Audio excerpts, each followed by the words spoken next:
I'll talk about my encounter with a deputy governor.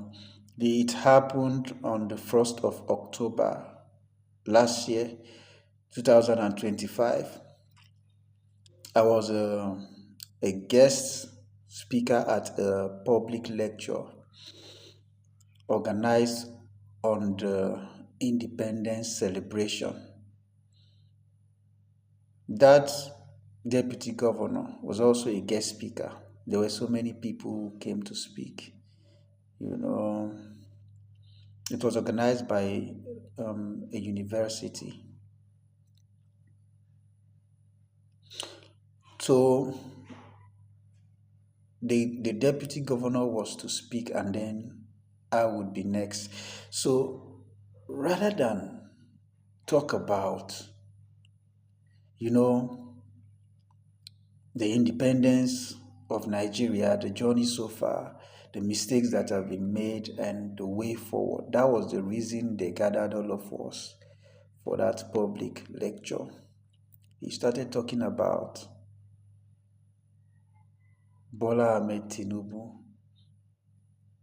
how well Bola Ahmed Tinubu had performed, that Nigeria is very secured, jobs everywhere, economy is booming, you know.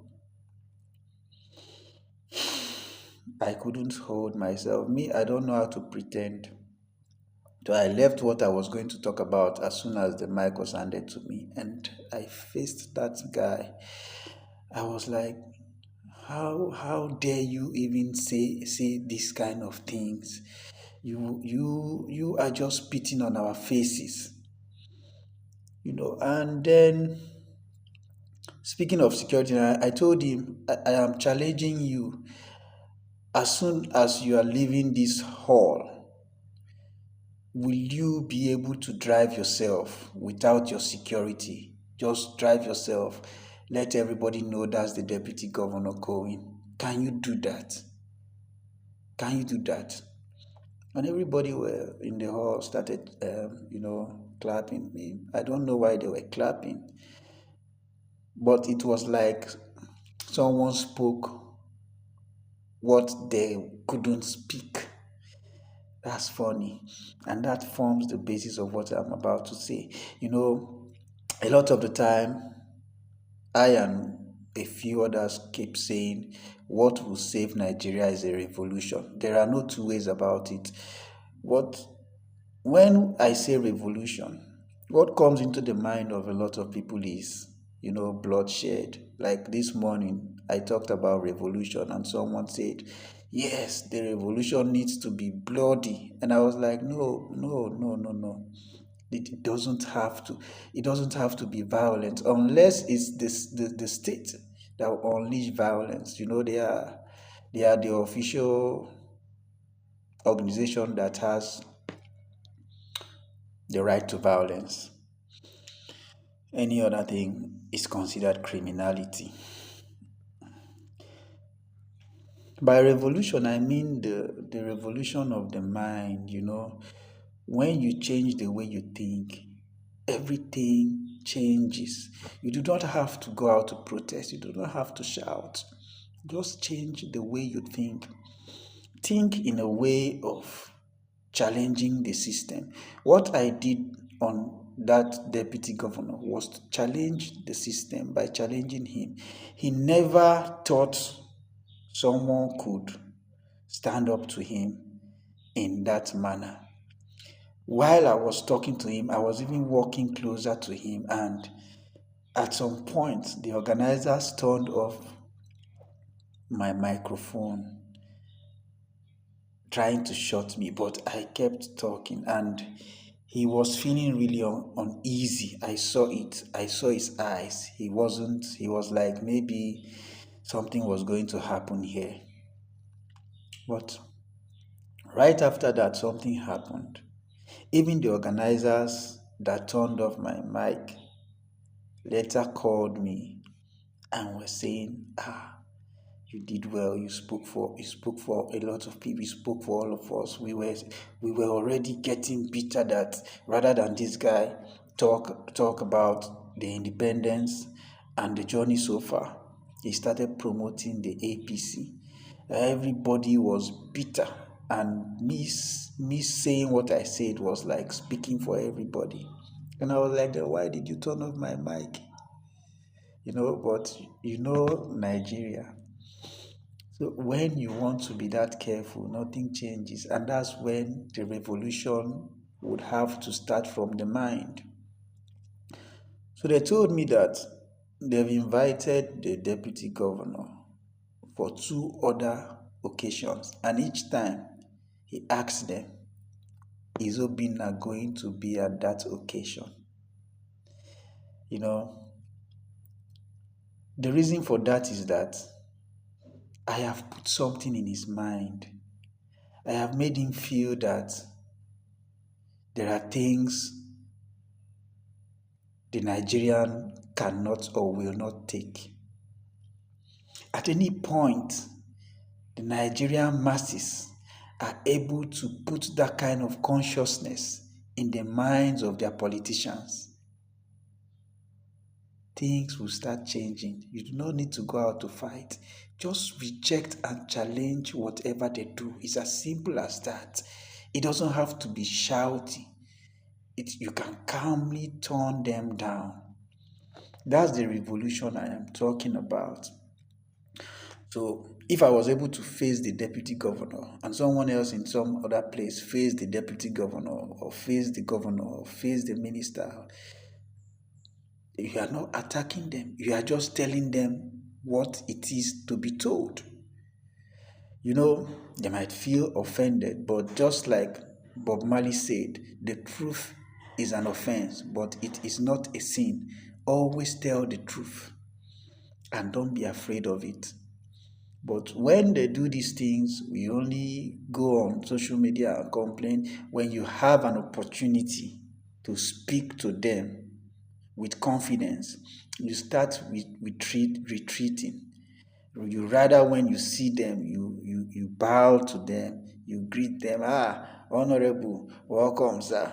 Hey, Your Excellency. Hey, make way for Your Excellency. They remove a few bundles of 1,000 naira note and give to you. Hey, the problems remain. I challenge to the devil, and I can challenge. Let me just not say, so that it wouldn't be like I am speaking about myself. Aisha Yesufu, when this man they call the president just woke up one morning and changed the national anthem to whatever, I don't even know how to say it, Nigeria we hail thee. I don't know, and I will never know. I had promised myself never to know how to recite that national anthem because I do not accept it. But when they were reciting it at that early stage, and Aisha Yesufu refused to stand up and recite the national anthem, that was a revolution. Did she go out to protest? Did she make noise? Did she shout? Did she say, I am not going to recite the national anthem? That was the revolution I have always been talking about. Reject it. But rather than joining Aisha Yesufu to revolt against a national anthem that we obviously didn't like, the same people started attacking Aisha. The same people who were complaining about the national anthem's change started attacking Aisha Yesufu for not reciting the national anthem they said they do not want. You could see that there is something wrong with the mind of an average Nigerian. That's why the revolution must begin from the mind.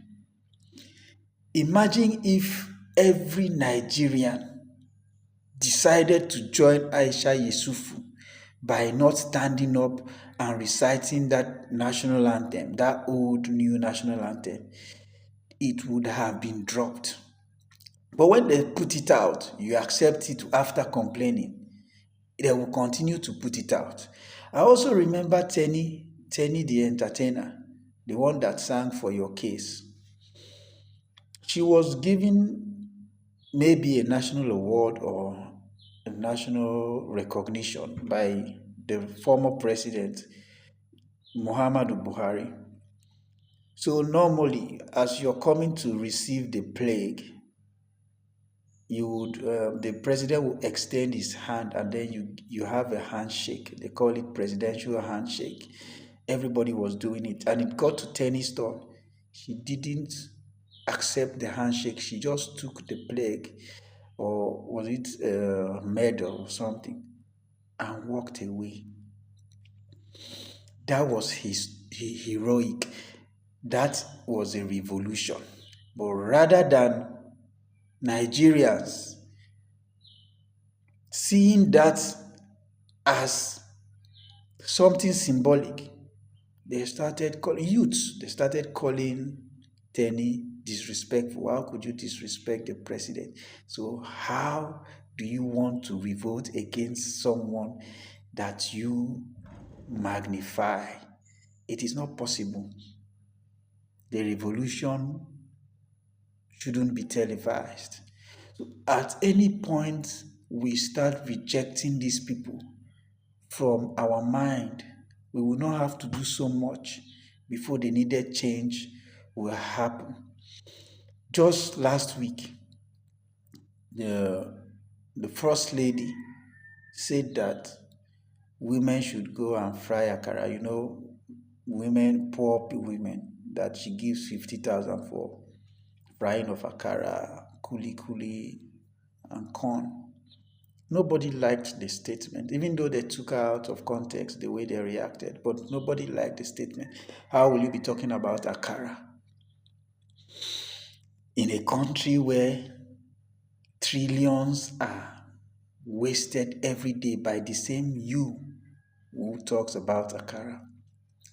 Rather than see that as a motivator for a revolution, for rejecting for expressing bitterness towards that kind of statement, they started doing akara frying challenge. All your activists, your performative activists, your social media influencers, rather than spit on the face of this woman, started posting where they were frying akara. First lady say make we fry akara. I don't open my akara business. People started making AI images of them frying akara, posting everywhere. They turned it into a joke. Few days later, the president, in a ceremony, addressed his wife as Iyala Kara, Madam Akara, and they laughed about it. They are laughing about your plight because you first laughed about it. The revolution will not be televised until the Nigerian is able to call the bluff of their oppressors. They will continue to be oppressed.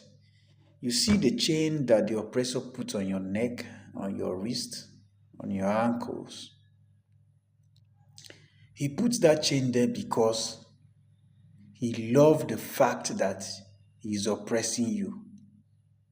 The only thing that can take that chain off is you.